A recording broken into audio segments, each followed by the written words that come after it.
Hello everyone, welcome to our channel. जैसा हमने promise किया था कि हम क्रैश कोर्स लॉन्च करेंगे, देखो हम पहली वीडियो लेके आ गए हैं इंडियन पॉलिटी पर। ऐसे ही और भी वीडियो आती रहेंगी। तो बिना वेस्ट करे टाइम हम चलते हैं अपना इस टॉपिक को समझने में। सबसे पहले हम समझेंगे हिस्टोरिकल अंडरपिनिंग, यानी ऐतिहासिक नींव। देखो, कोई भी अगर हम कॉन्स्टिट्यूशन को समझ रहे हैं तो कॉन्स्टिट्यूशन ऐसे ही अपने आप में कहीं से निकल के नहीं आ गया। उसके पीछे भी कोई रहा होगा, उसका कोई हिस्टोरिकल रीजनिंग रही होगी कि क्यों ऐसा हुआ। अगर हमें हिस्ट्री पता होगी तो उसको समझने में भी आसानी होगी और उसका कोर भी समझ में आ जाएगा। तो चलिए स्टार्ट करते हैं सबसे पहले। हालांकि ये जो है मॉडर्न हिस्ट्री का पार्ट है, लेकिन ये इम्पोर्टेंट है समझने में। लेकिन यहाँ पे हम हिस्टोरिकल चीज़ों की बातें नहीं करेंगे कि कौन गवर्नर जनरल बना, कौन ये, मतलब उसको बस ऊपर ऊपर से समझ लेंगे, बहुत डिटेल में जाएंगे। यहाँ पे क्या है, यहाँ पे हम समझेंगे पॉलिटी से रिलेटेड जो भी उस दौरान चीज़ें चल रही थी, हम सिर्फ उसको समझेंगे कि क्या हो रहा था।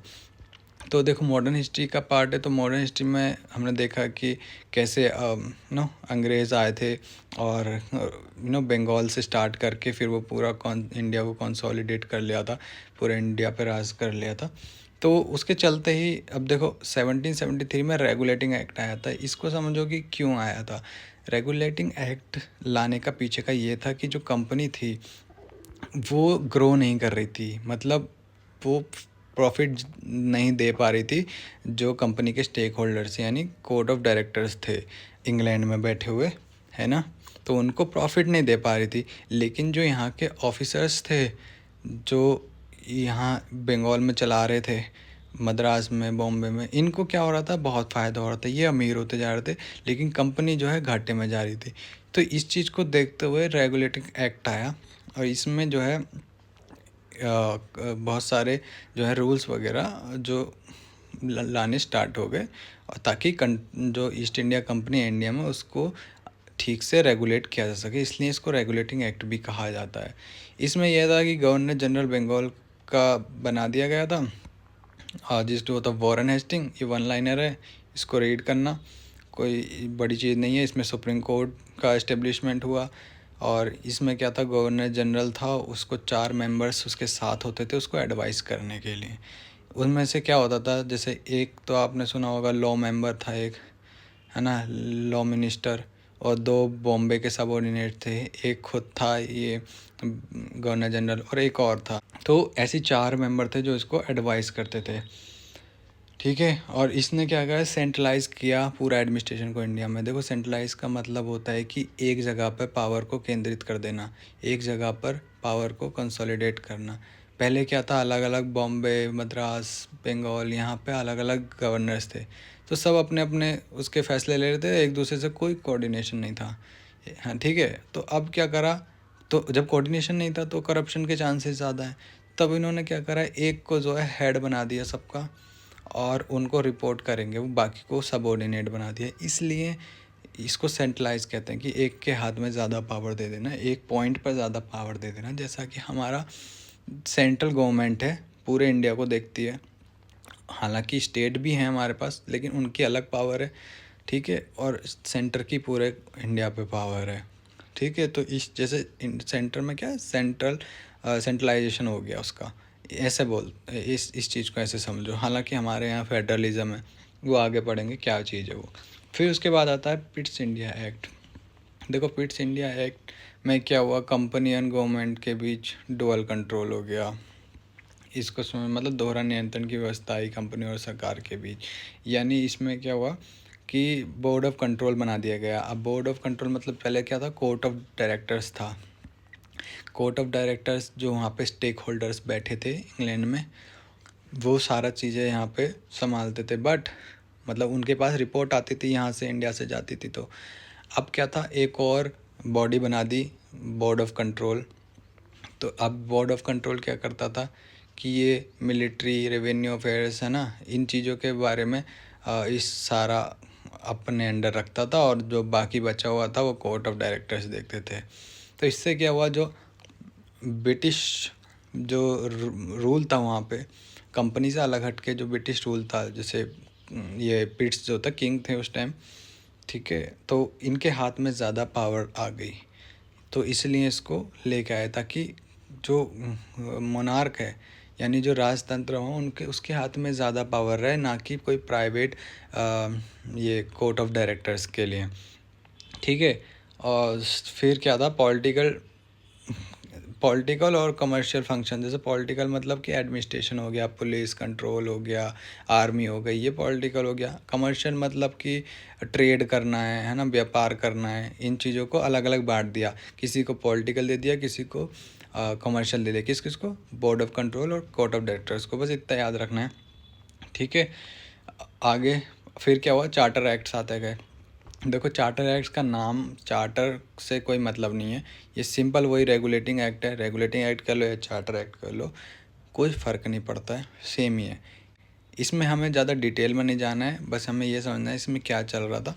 तो 1813 में क्या हुआ था कि जो कंपनी के ट्रेड मोनोपोली थी, मतलब कि सिर्फ कंपनी ही उस जगह पे अपना व्यापार कर सकती थी। ये जो ईस्ट इंडिया कंपनी के पास सिर्फ वही पावर थी, तो उस चीज़ को इंडिया में ख़त्म कर दिया गया था कि नहीं, अब और कंपनी भी आ सकती हैं, ठीक है। लेकिन ये चीज़ चाय और चीन के लिए नहीं करी थी।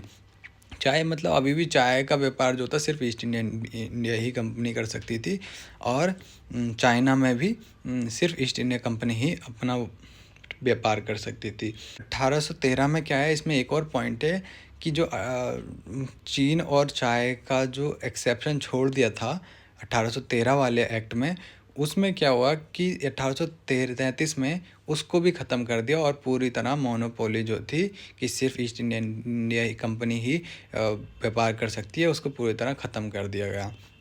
और इसमें एक जो इम्पोर्टेंट जो हुआ कि जो गवर्नर जनरल ऑफ बंगाल था उसको गवर्नर जनरल ऑफ इंडिया बना दिया गया। यानी देखो फिर से पूरा कंट्रोल एक सेंटर में, यानी अभी तक सिर्फ पावर को केंद्रित किया जा रहा है, यानी सेंट्रलाइज किया जा रहा है पावर को। इस चीज़ को समझते रहना। देखिए जैसे ही हम आज़ादी लेने के तरफ जाएंगे, हम देखेंगे कि जो पावर है वो बट रही है।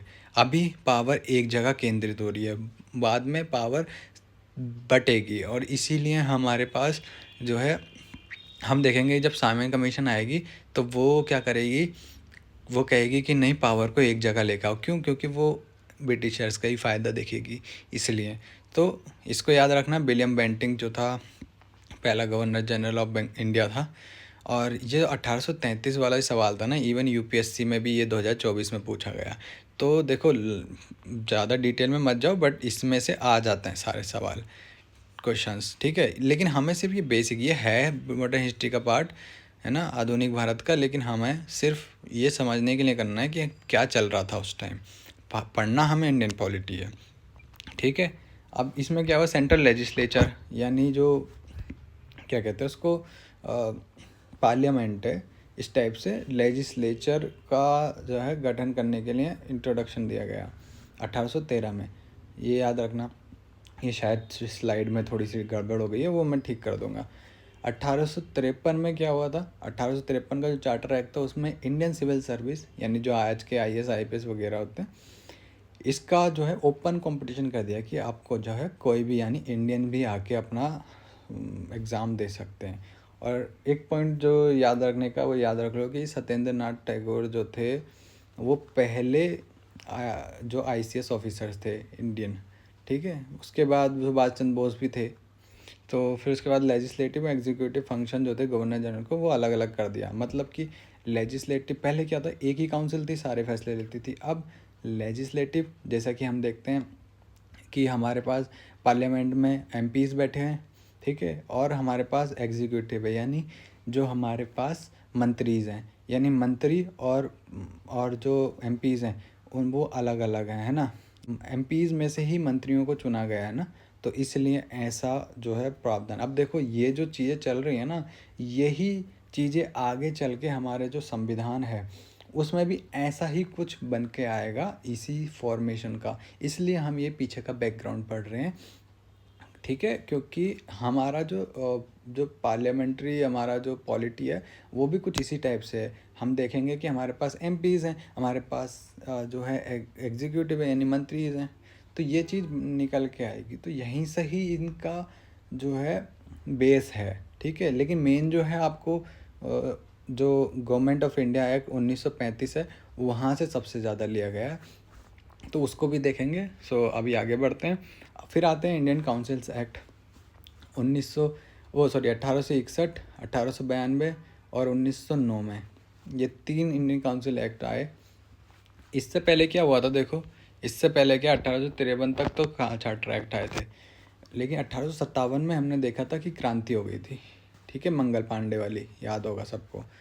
तो जब वो क्रांति हुई तो अब क्या हुआ कि उन्होंने, ब्रिटिशर्स घबरा गए, भाई अब दिक्कत हो रही है, तो इसलिए उन्होंने क्या करा, 1858 में एक क्वींस प्रोक्लेमेशन इस नाम से वो बोलते हैं कि एक्ट आया एक, या उसको गुड इंडियन गवर्नमेंट एक्ट भी बोलते हैं, वो आया, जिसमें क्या करा कि जो क्राउन था, यानी जो ब्रिटेन में वो चल रहा था, राजतंत्र चल रहा था, अब कंपनी से सारी पावर लेके जो क्वीन के हाथ में सारी पावर दे दी, यानी रानी के हाथ में सारी पावर दे दी। उसको हम क्या बोलते हैं कि गुड गवर्नमेंट इंडिया एक्ट के तहत हुआ है। ऐसा कब हुआ, 1857 की क्रांति के बाद हुआ, जब उन्होंने लगा कि हमारे हाथ से चीज़ें निकल रही हैं। तो फिर उसके बाद जो हम देखेंगे इंडियन काउंसिल्स के एक्ट आते रहे, 1861 में, 1892 और 1909 में आए थे, ठीक है। तो लेजिस्लेटिव 1861 में क्या हुआ, लेजिस्लेटिव काउंसिल को रिस्टोर कर दिया गया, पहले इसको हटा दिया गया था, यानी विधायी परिषदों की पुनः स्थापना करी गई, ठीक है। अब इसमें क्या है, इंडियन को भी ले लिया गया कि अब जो है, ठीक है, काउंसिल है हमारी, अब इसमें इंडियंस को भी ले लो, लेकिन इंडियंस को हम सिर्फ अपने मर्जी से नॉमिनेट करेंगे, कोई इलेक्शन नहीं होगा। तो ये चीज़ याद रखना, सिर्फ नॉमिनेशन था। 1892 में क्या हुआ कि इनडायरेक्ट इलेक्शन हो गए पहली बार, बस इनको इस लाइन में याद रखना है, याद रह रहे हैं तो ठीक है, नहीं है तो कोई बात नहीं। और फिर लिमिटेड पावर दे दी गई इंडियन मेंबर्स को थोड़ी सी। अब ये बहुत ज़्यादा पावर नहीं देते थे, इनको पता था ज़्यादा पावर दे दी तो इनके हाथ से पावर चल जाएगी, तो इसलिए अंग्रेज़ कम ही पावर देते थे। फिर 1909 में मॉडले मिंटो रिफॉर्म आया, इसको थोड़ा इम्पोर्टेंट है, ये याद रखना है। इसने क्या, काउंसिल को और एक्सपेंड कर दिया, बड़ा कर दिया। मुस्लिम्स को पहली बार सेपरेट इलेक्टोरेट दिया गया। सेपरेट इलेक्टोरेट मतलब कि अगर किसी जगह से मुस्लिम्स रिप्रेजेंटेटिव खड़ा है तो उसको सिर्फ और सिर्फ मुस्लिम्स ही वोट कर सकते हैं। ये सेपरेट इलेक्टोरेट का एक मतलब है इसकी, ऐसा था, जिसके लिए बाद में और कम्युनिटीज़ ने भी डिमांड करी, जैसे सिख्स हो गए, डॉक्टर बी आर अम्बेडकर ने भी डिमांड करी। हालांकि पूना पैक्ट में उसको गांधी जी ने उनके खिलाफ खड़े रहे। तो फिर उसके बाद देखते हम, पहली बार लीगल रिकॉग्निशन दिया गया कम्युनल रिप्रेजेंटेशन को। कम्युनल रिप्रेजेंटेशन मतलब कम्युनिटी बेस्ड रिप्रेजेंटेशन को, यानी किसी कम्युनिटी को लीगल रिप्रेजेंटेशन। अब सेपरेट इलेक्टोरेट का मतलब ही यही है कि एक कम्युनिटी को आपने जो है रिप्रेजेंटेशन दे दिया कि हाँ ठीक है, ये कम्युनिटी है, इसको स्पेशल प्रिविलेज दे दो। अब ये करते क्यों थे, क्योंकि ये भाई उनको पता था कि अगर हम अलग अलग करके रखेंगे, किसी को पावर देंगे किसी को नहीं देंगे, तो इनके बीच आपस में टकराव होते रहेंगे, जिससे ही अंग्रेज़ अपना फ़ायदा निकालेंगे। फूट डालो राज करो, जो कि इनकी वो थी, तरीका था कि राज करने का। फिर उसके बाद आता है गवर्नमेंट ऑफ इंडिया एक्ट 1919, जिसको हम मॉन्टेग्यू ट्रांसफर रिफॉर्म्स भी बोलते हैं। इसमें पहली बार डायरार्की का रखा गया प्रस्ताव, किसमें, प्रोविंसेस में। प्रोविंसेस मतलब जैसे स्टेट हो गए, सेंट्रल नहीं, पूरे सेंट्रल पे नहीं, सिर्फ स्टेट लेवल पे, यानी प्रोविंसेस लेवल पे, प्रांतों पे। ये पहली बार डायरार्की मतलब पावर का बंटवारा, ये समझ लो।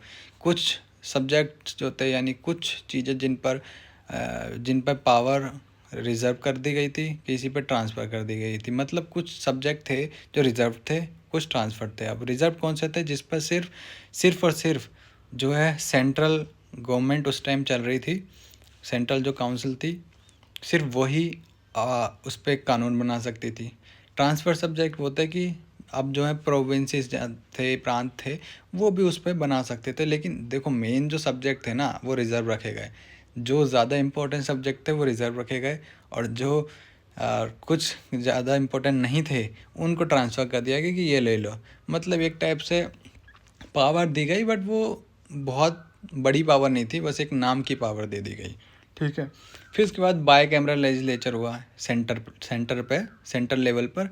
बाई कैमरा लेजिस्लेशन क्या होता है? बाई कैमरा लेजिस्लेशन का मतलब होता है, हिंदी में इसको बोलते हैं केंद्र में द्विसदनीय विधायक की स्थापना। ठीक है। मतलब बाइकैमरल का मतलब ये होता है कि आपके पास दो दो हाउसेस होंगे, जैसे कि राज्यसभा, लोकसभा। ठीक है। ये होता है बाइकैमरल लेजिस्लेचर। इसको ज़्यादा डिटेल में मत जाओ, डिटेल में समझाने के लिए है, इसमें काफ़ी कुछ समझा सकते हैं, लेकिन हमें इतना डिटेल जाना नहीं है। ठीक है। बस इसको ये समझो, बाइकैमरल मतलब दो हाउस उसके पास पावर है। आज के कॉन्टेक्स्ट में समझो इसको, लोकसभा और राज्यसभा जैसे हमारे पास है। एक एक के पास स्टेट से पावर आती है, दूसरे को पीपल से आती है, लोगों से आती है, लोकसभा। ठीक है। फिर उसके बाद इंडियंस का पार्टिसिपेशन और बढ़ा दिया गया इसी में 1919 के रिफॉर्म्स में। ठीक है। इंडियन का पार्टिसिपेशन मतलब कि और इंडियंस को मतलब उसको सीट बढ़ा दी गई। फिर उसके बाद पब्लिक सर्विस कमीशन पीसीएस का स्थापना हुई प्रोविंसेस के लेवल पर। लेकिन इससे लोग खुश नहीं थे। देखो अब तक क्या था, अब तक मतलब जो हमारे फ्रीडम फाइटर्स थे, फ्रीडम रिफॉर्मर्स थे, तो उनके मन में अब थोड़ी बहुत पावर नहीं चाहिए थी, उनको चाहिए था कि अब हमें स्वराज चाहिए। तो इसलिए वो खुश नहीं थे इस चीज़ से कि हमें इतनी सी पावर दी गई। फिर उसके बाद जब ये हुआ तो साइमन कमीशन आई।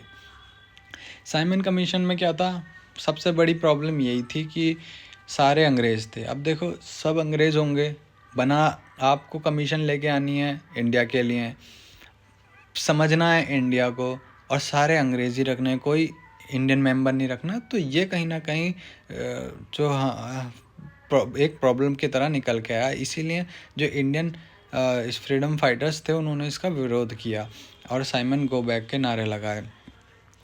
ठीक है। अब देखो क्योंकि साइमन कमीशन सारे अंग्रेज़ थे, है ना, और वो क्यों आई थी? इंडिया के फ़ायदे के लिए तो नहीं आई थी ऑब्वियसली, वो आई थी कि ब्रिटेन के फ़ायदे के लिए, कि वो देखना चाह रहे थे कि क्या प्रॉब्लम चल रही है, कि क्यों हम जो है अच्छे से कंट्रोल नहीं कर पा रहे हैं, क्यों इतने ज़्यादा वो निकल रहा है, मतलब उनके हाथ से पावर निकल रही है। तो इसलिए उन्होंने क्या करा, जैसे मैंने बताया था पहले, सेंट्रल मतलब जो पावर है वो सेंट्रलाइज हो रही है, यानी केंद्रित हो रही है। अब इन्होंने क्या कहा, साइमन कमीशन ने कहा कि देखो अब तक जो था वो पावर जो थी प्रोविंसेस में दे दी, जैसे मैंने बताया ट्रांसफ़र सब्जेक्ट प्रांतों में दे दी, फिर वहाँ पे पीसीएस भी आ गई। तो अब साइमन कमीशन ने कहा कि जब हम ऐसा कर रहे हैं ना, जब हम पावर दे रहे हैं तो इससे नुकसान हो रहा है। तो उसने कहा कि एक काम करो, ये डायरकी ख़त्म कर दो। डायरकी मतलब आधी पावर किसी को, आधी पावर किसी को, ये ख़त्म करो। ठीक है। इससे क्या हुआ, एक डिमांड आ गई कंप्लीट इंडिपेंडेंस की। इन्होंने ज़्यादा जब साइमन गो बैक के नारे लगे तो लाठीबाजी हुई, और लोगों को इनके जो कमीशन का जो रिकमेंडेशन थी वो ही पसंद नहीं आई। तो इसलिए जो इंडिपेंडेंस की यानी आज़ादी की जो डिमांड थी वो और ज़्यादा बढ़ के बाहर आई। फिर इसके बाद देखो 1927 में साइमन कमीशन, 1928 में नेहरू की रिपोर्ट आ गई, नेहरू रिपोर्ट आई। उसमें क्या था, इन्होंने पहली बार नेहरू रिपोर्ट में जो था, एक संविधान जो हमारा बनना था उसका ड्राफ्ट जो है, पहली बार उसका जो है मसौदा प्रयास किया गया। ठीक है। मतलब एक टाइप से ड्राफ्ट बनाने की कोशिश करी कॉन्स्टिट्यूशन की, कि हमें कॉन्स्टिट्यूशन चाहिए और ऐसा होना चाहिए। ठीक है। अब ये यहाँ से हम देख रहे हैं कि अब हमें आज़ादी भी चाहिए और हम अपना संविधान बनाने की भी जो है तैयारी में लग चुके हैं। ठीक है। फिर उसके बाद डोमिनियन स्टेटस और फंडामेंटल राइट की बात की। डोमिनियन स्टेटस मतलब कि हमारे पास सुप्रीम पावर होनी चाहिए, हम अपने आप में एक आज़ाद होने चाहिए, हमें स्वराज चाहिए। और फंडामेंटल राइट्स मतलब मौलिक अधिकार होने चाहिए हमारे पास। ये नेहरू रिपोर्ट की बातें हैं। और इसने रिकमेंड किया कि पार्लियामेंट्री सिस्टम होना चाहिए, यानी लोगों का राजतंत्र होना चाहिए, और उसमें क्या है, जो हेड है वो प्रेसिडेंट होना चाहिए with by cameral legislature. By cameral जैसा भी मैंने बताया कि लोकसभा और राज्यसभा दो हाउस होने चाहिए। तो ये रिकमेंडेशन थी नेहरू रिपोर्ट की। और देखो ऐसा ही आगे चल के हुआ भी। जब हम हमारा संविधान पढ़ेंगे तो हम देखेंगे कि पार्लियामेंट्री सिस्टम भी बना, ठीक है, और बाईकैमरल लेजिस्लेचर भी बना, हमारे में फंडामेंटल राइट्स भी आए और डोमिनेंट स्टेटस भी मिला, ठीक है। इक्वल राइट्स मैन और वुमेन को दिए गए, बराबरी के, और सेपरेट इलेक्टोरेट का आइडिया को रिजेक्ट कर दिया गया, और हुआ भी ऐसा ही। तो ये कहीं ना कहीं हमारे हम समझने की कोशिश करना चाहिए कि ये आइडियाज़ जो थे हमारे संविधान बनने के, वो सिर्फ उसी टाइम नहीं आए कि आज़ाद हो गए, वो चल रहा था बहुत पहले से ही। और जैसा कि हमने नए रिपोर्ट में ये देख लिया, फिर उसके बाद हमने देखा कि बहुत सारी राउंड टेबल कॉन्फ्रेंसेस भी हुई, जिसमें डिबेट्स वगैरह बात हुई चीज़ों को लेकर। तो इसमें दो चीज़ें हैं कि गांधी इरविन पैक्ट हुआ 1931 में, और पूना पैक्ट हुआ 1932 में, सेपरेट इलेक्टोरेट को लेके दलित के लिए, ठीक है। कंसेंसस नहीं था तो इसलिए ज़्यादा चीज़ें नहीं बढ़ी। फिर उसके बाद आया गवर्नमेंट ऑफ इंडिया एक्ट 1985। देखो ये सबसे बड़ा, बहुत बड़ा एक्ट था ये, मतलब बहुत बड़ा एक्ट था लेंथ में भी। जो इसमें चीज़ें लिखी हुई थी जब हम पढ़ेंगे तो ये बहुत मोटा एक्ट था जो 1935 में आया था, गवर्नमेंट ऑफ इंडिया। और इसमें इतनी सारी चीज़ें थी, बहुत सारी चीज़ें थी, और इसी से जो है, जो हमें लगा कि हाँ ये अच्छी चीज़ें हमने इसमें से निकाल ली, और इसीलिए इसको थोड़ा क्रिटिसाइज़ भी किया जाता है हमारे संविधान को कि ये गवर्नमेंट ऑफ इंडिया एक्ट से कॉपी किया गया। देखो कॉपी करना नहीं होता, अगर हमें लग रहा है कि कोई चीज़ें अच्छी हैं तो उस चीज़ को लेना कोई गलत नहीं है। उस चीज़ को इग्नोर करना कि हाँ ये किसी और ने करा है और हम इसको कॉपी नहीं करेंगे क्योंकि ये किसी और ने करा है, तो ये तो खुद की बेवकूफ़ी है। अगर हमें लग रहा है कि कोई चीज़ अच्छी है तो हमें उसको अडॉप्ट करना चाहिए, डेफिनेटली करना चाहिए। और अंग्रेज़ जो थे बेवकूफ़ नहीं थे, वो इतना 200 साल राज कर गए, वो बेवकूफ़ नहीं थे, वो बहुत सारी चीज़ें बेटर बना के गए थे, है ना। जैसे इसमें भी बहुत सारे प्रोविजंस जो थे, भले ही वो अल्टीमेटली अंग्रेज़ों को ही फ़ायदा दे रहे थे, लेकिन उसको अगर हम मॉडिफाई कर दें तो वो हमारे भी काफ़ी फ़ायदेमंद थे। इसलिए हमने इसमें से बहुत सारी चीज़ें ली। और इसलिए इसका पहला पॉइंट देखो कि ये प्रेजेंट कॉन्स्टिट्यूशन, आज का संविधान है, उसका एक ब्लूप्रिंट बना, मतलब कि इससे हमने लाइक एक एक वो ले ली कि हाँ इसमें से बहुत सारी चीज़ें हमें लेनी है और ये चीज़ें इसमें होनी ही चाहिए, ठीक है। इसी ने क्या हुआ, फेडरल स्ट्रक्चर की बात करी। फेडरल स्ट्रक्चर मतलब कि district, state and then central level, ये फेडरल स्ट्रक्चर हो गया। लेकिन हालांकि ये इम्प्लीमेंट नहीं हो पाया। इसने क्या, डायरकी को ख़त्म कर दिया प्रोविंशियल लेवल पर, लेकिन सेंट्रल लेवल पर ये ले आए, मतलब डायरकी ख़त्म करी प्रोविंसेस पे और सेंटर पे ले आए, ठीक है। फिर ऑल इंडिया फेडरेशन की बात करी और इसमें रिजर्व बैंक ऑफ इंडिया। अब देखो रिजर्व बैंक ऑफ इंडिया का याद रखना कि 1935 में इस गवर्नमेंट ऑफ इंडिया 1935 के तहत आया ये रिजर्व बैंक ऑफ इंडिया। लेकिन ये जब आया तो ये एक प्राइवेट बैंक की तरह आया था। जो आज हमारा रिजर्व बैंक ऑफ इंडिया है वो टोटली डिफरेंट है। ये जो था ये प्राइवेट बैंक की तरह आया था, तो इसको याद रखना मैं। फिर इसके बाद क्या हुआ, क्रिस्प मिशन आया। अब तक जो था वर्ल्ड वॉर चल रहा था, बीच में वर्ल्ड वॉर हो गया था, है ना। वर्ल्ड वॉर हो गया तो अंग्रेज़ थोड़े हल्के पड़ गए। अब इनको लगा कि चलो थोड़ा अब हमें मतलब कम पड़ रहे, मतलब कमज़ोर पड़ रहे, तो थोड़ा अब इंडिया की तरफ ज़्यादा झुकाव होने लगा, उनकी बातें भी मानने लग गए। तो इन्होंने कुछ ऑफ़र करे कि भाई हम डोमिनेंट स्टेटस दे देंगे, ठीक है। संविधान सभा का गठन करने का प्रस्ताव रखा, ठीक है। कांग्रेस ने इसको रिजेक्ट कर दिया क्योंकि अब चाहिए थी पूरी पावर। अब हम बोल रहे थे कि भाई अब तुम निकल जाओ यहाँ से, अब हमें तुम्हारी ज़रूरत नहीं। जब से हम मांग रहे थे कि हमें थोड़ी पावर दो और पावर दो और पावर दो, तब दे नहीं रहे थे। अब जब तुम पे आने पड़ी है तो तुम कह रहे हो कि हाँ ये ले लो ये लो, अब हमें चाहिए पूरा। तो इसलिए अब हम वो वाले गुड्डू नहीं रहे हैं जो लीवर करते थे, अब हमें चाहिए फुल इज्जत, ठीक है। तो ऐसा वाला सिस्टम था। अब जो क्यों इसको रिजेक्ट किया, देखो ये भी एक चीज़ थी कि पहली बात तो हमें पूरी पावर चाहिए थी, दूसरा कि ये जो था फिर से अंग्रेज़ों ने डिवाइड करने की कोशिश करी, इसलिए इसको रिजेक्ट कर दिया गया, ठीक है। फिर इसके बाद इंग्लैंड में यानी ब्रिटेन में भी जो है जो इलेक्शंस थे वो हो गए थे और जो है पार्टी चेंज हो गई थी, लेबर पार्टी पावर में आई। फिर उसके बाद क्या हुआ, कैबिनेट मिशन प्लान आया 1946 में। 1946 में कैबिनेट मिशन प्लान आया जिसमें क्या था, संविधान सभा के गठन की बात करी गई, 3 टायर फेडरेशन की बात करी गई, वही डिस्ट्रिक्ट ना, स्टेट और सेंटर। फिर इसमें क्या गया कि जो प्रोविंसेस थे और जो प्रोविंसेस थे उनको 3 हिस्सों में, 3 सेक्शंस में बांट दिया गया ABC में। ठीक है, इसको याद करने की ज़रूरत नहीं है। अब जो थे मोहम्मद अली जिन्ना इस साथ ही साथ पाकिस्तान की डिमांड कर रहे थे कि हमें पाकिस्तान चाहिए, पाकिस्तान चाहिए। कैबिनेट मिशन में ये जो डिमांड थी पाकिस्तान की अलग होने की, इसको रिजेक्ट कर दिया कि भाई नहीं, पाकिस्तान नहीं मिलने वाला।